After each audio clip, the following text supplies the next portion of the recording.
Assalamualaikum warahmatullahi wabarakatuh. Selamat pagi. Semoga sehat selalu ya. Perkenalkan, saya Ahmad Syafi, calon guru penggerak Angkatan 4 SMK Negeri 1 Keraksaan, Kabupaten Probolinggo. Dalam kesempatan kali ini, izinkan saya menyampaikan koneksi antar materi, pengambilan keputusan sebagai pemimpin pembelajaran.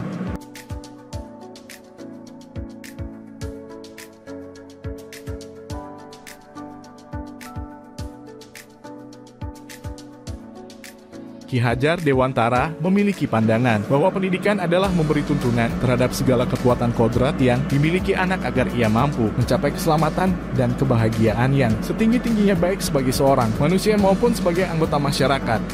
Jadi menurut KHD, pendidikan dan pengajaran merupakan usaha persiapan dan persediaan untuk segala kepentingan hidup manusia, baik dalam hidup bermasyarakat maupun hidup berbudaya dalam arti yang seluas-luasnya. Pendidikan adalah tempat persemaian benih kebudayaan dalam masyarakat. KHD memiliki keyakinan bahwa untuk menciptakan manusia Indonesia yang beradab, maka pendidikan menjadi salah satu kunci utama untuk mencapainya. Pendidikan dapat menjadi ruang berlatih dan bertumbuhnya nilai-nilai kemanusiaan yang dapat diteruskan atau diwariskan. Adapun filosofi Pratap Triloka ing Ngarso-sung Tulodo ing Madya Mangun Karsatut Uri Handayani 1. Ing Ngarso-sung Tulodo memiliki makna ketika menjadi pemimpin atau seorang guru harus dapat memberikan suri tauladan untuk semua orang yang ada di sekitarnya. 2. Ing Madya Mangun Karsa memiliki makna seorang guru di tengah-tengah kesibukannya diharapkan dapat membangkitkan semangat terhadap peserta didiknya.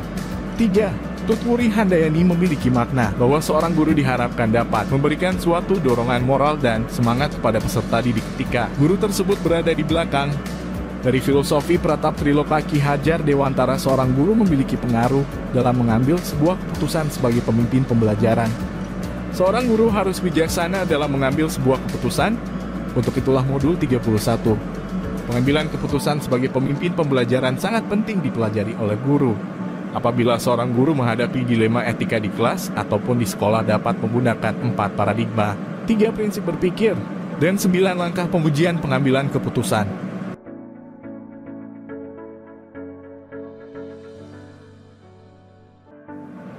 Dalam diri kita memiliki nilai-nilai yang tentunya akan berpengaruh kepada prinsip-prinsip dalam mengambil keputusan. Karena dalam mengambil keputusan ada prinsip berbasis peraturan. Apabila dalam diri kita sudah tertanam nilai-nilai kepatuhan ataupun nilai kejujuran, maka kita tidak akan pernah mau untuk melanggar peraturan. Di dalam mengambil keputusan, kita akan berpikir 2 kali untuk melanggar peraturan tersebut. Apabila dalam diri kita lebih kuat nilai peduli terhadap orang lain, maka kita condong untuk memakai prinsip berpikir berbasis rasa peduli.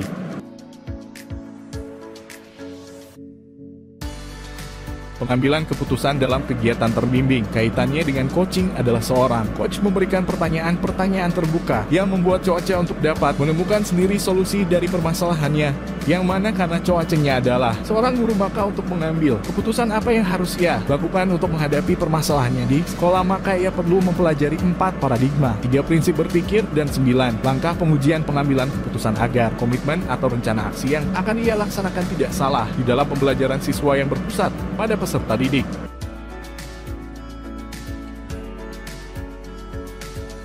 Dalam pelaksanaan tugas sebagai guru atau pendidik, kita harus mampu menjembatani perbedaan minat dan gaya belajar murid di kelas sehingga dalam proses pembelajaran murid mendapatkan pembelajaran yang menyenangkan dan sesuai profil belajar mereka masing-masing. Untuk itu diperlukan pengambilan keputusan yang tepat agar seluruh kepentingan murid dapat terakomodir dengan baik. Kompetensi sosial dan emosional diperlukan agar guru dapat fokus memberikan pembelajaran dan dapat mengambil keputusan dengan tepat dan bijak sehingga dapat mewujudkan merdeka belajar di kelas maupun di sekolah.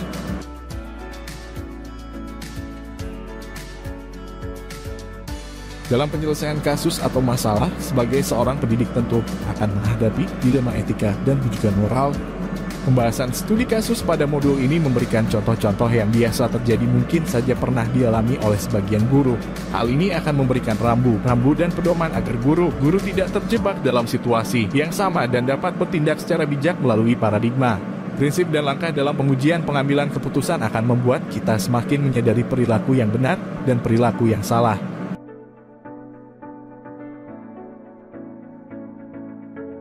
Dalam pelaksanaan tugas sebagai guru, ketika menghadapi dilema etika di sekolah, hendaknya menggunakan 4 paradigma. 3 prinsip dan 9 langkah pengujian pengambilan keputusan. Ketika guru tersebut dapat mengambil keputusan yang tepat, maka akan berdampak pada lingkungan yang positif, kondusif, aman dan nyaman. Sebaliknya, pengambilan keputusan yang salah akan berdampak buruk pada organisasi atau sekolah itu sendiri.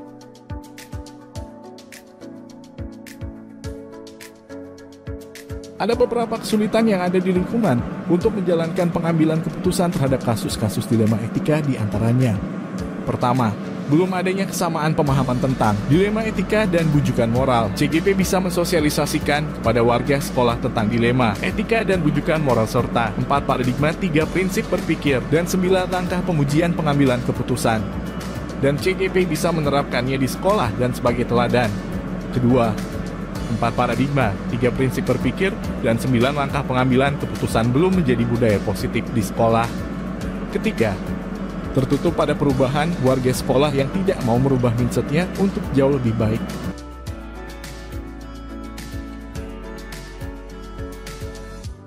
Dalam pengambilan keputusan tentunya sangat berpengaruh terhadap pengajaran yang memerdekakan murid.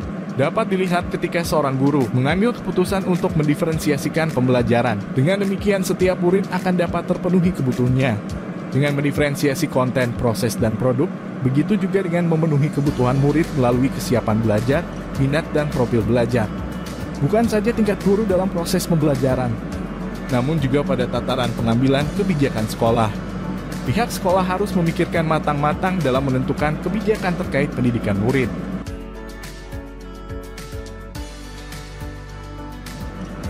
Setiap guru adalah pemimpin pembelajaran bagi murid-muridnya.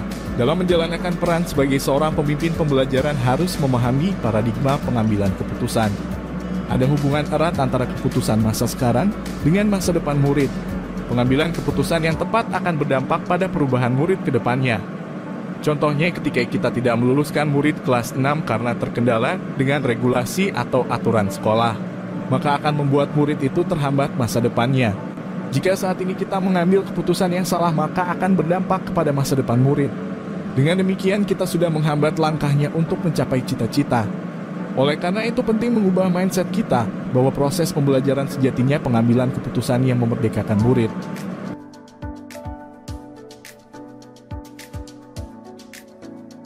Adapun kesimpulan saya terhadap uraian di atas adalah bahwa kita harus senantiasa mempelajari pengambilan keputusan dengan tepat dalam pengajaran yang memerdekakan murid demi kebaikan mereka di masa yang akan datang.